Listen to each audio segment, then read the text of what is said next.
o sol em excesso, ele pode sim trazer sérios problemas à saúde. Mas mesmo assim, muita gente, principalmente as mulheres e as crianças, ficam expostas sem a proteção adequada. E é nessa época de calor intenso que o uso de protetores solares ele é muito importante. Nós vamos falar desse assunto hoje no quadro Saúde da Mulher.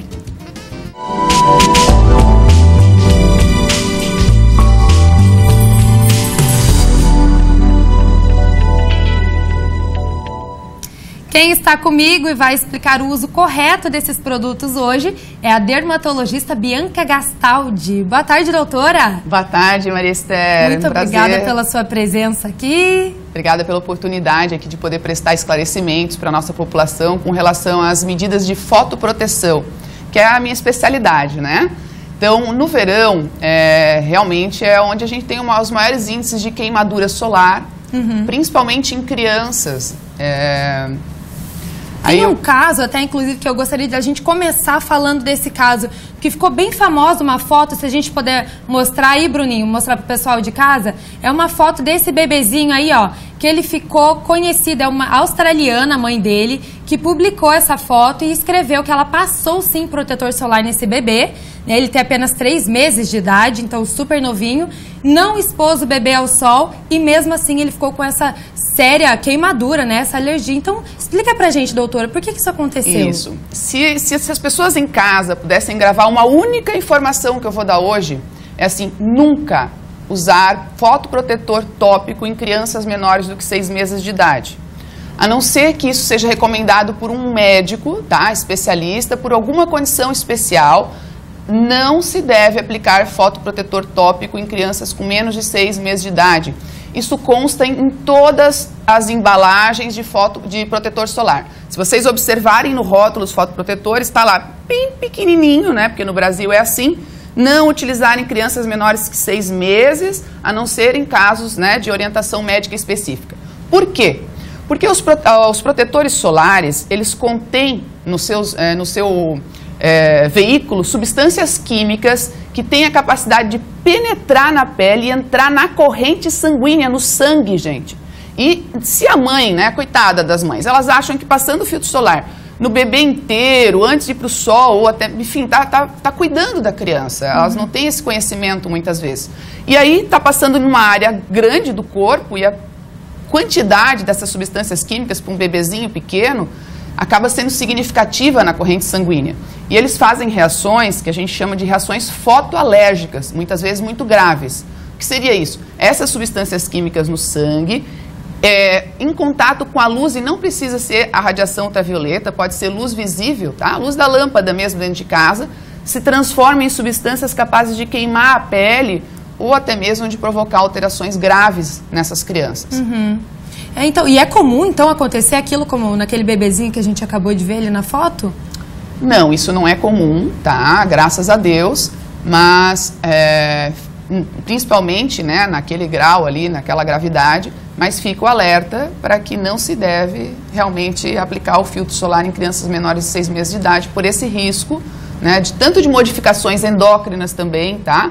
Essas substâncias químicas, muitas vezes presentes nos protetores solares em crianças muito pequenas, podem ter uma ação estrogênica importante, além dessas alergias, dessas irritabilidades na pele que podem acontecer. Então, a partir dos 6 meses de idade, já pode usar aquele protetor solar comum que a gente usa no dia a dia mesmo? Não.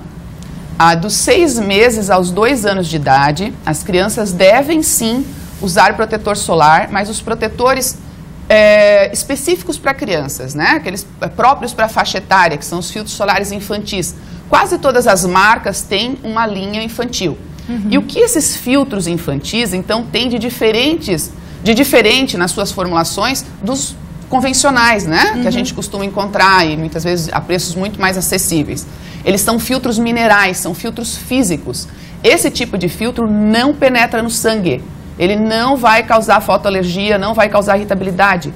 Ele é a base de mineral, óxido de zinco e dióxido de titânio principalmente. Eles formam uma película protetora, como se fosse uma barreira, né, na pele, e que vai irradiar a radiação ultravioleta, mas não penetra na pele.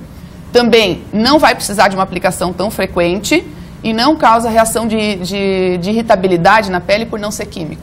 Então, esse é o filtro para as crianças. Entendi. Então, até 2 anos de idade tem que usar esse específico para criança. Isso. E um dado importante, assim, usar somente nas áreas que não estão cobertas por roupas, tá? O ideal em crianças de 6 meses a 2 anos de idade é que a mãe coloque roupa, camiseta de manga comprida, tá? Tem camisetas específicas para isso, com fator de proteção 50, inclusive, bonés.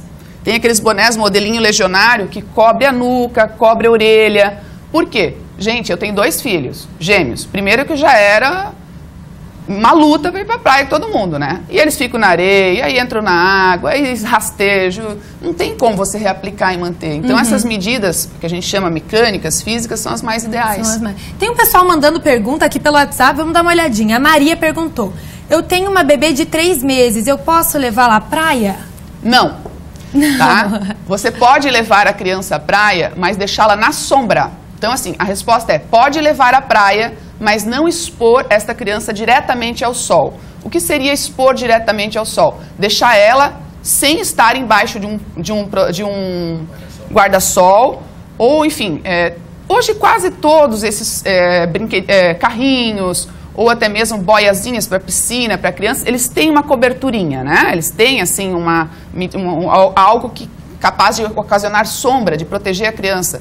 Então, assim, diretamente, crianças menores de 6 meses de idade não devem ser expostas diretamente ao sol. Aí, ó, fica então a recomendação da doutora aqui para não expor as crianças ao sol. E uma última dúvida aqui, doutora. Tem muita gente que confunde o bronzeador, que tem um fator de proteção solar ali, com o protetor solar.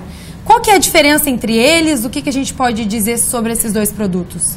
Então, assim, normalmente os bronzeadores, eles não têm um fator de proteção solar adequado, né? Existem algumas coisas que a gente deve observar no rótulo. Então, eu vou ensinar um pouco vocês a, talvez, adquirir um produto. Existem 2 tipos de radiação ultravioleta, que é a ultravioleta A e a ultravioleta B. Há anos atrás só se preocupava com a B, que era a causadora do câncer de pele. Hoje a gente sabe que a ultravioleta A também causa câncer de pele e o envelhecimento, né? Então são 2 coisas que você deve observar no rótulo. Os fatores de proteção solar FPS maior do que 30 protegem adequadamente para UVB, para câncer de pele, mas não protegem adequadamente para envelhecimento.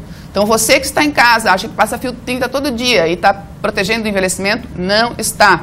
Então, você deve comprar um fator, se você estiver preocupada com o envelhecimento e não com o câncer de pele, você deve optar por filtros solares maior do que FPS 45, tá? Porque o PPD, ou fator de proteção para UVA, é 1/3 do FPS, e aí a gente precisa ter um FPS 45 simplificando. Bom, então existem diferenças entre FPS 30 e 100? Existem, tá? Que a máxima popular de que filtro 30 e filtro 100 é a mesma coisa, tem pouca diferença, não é.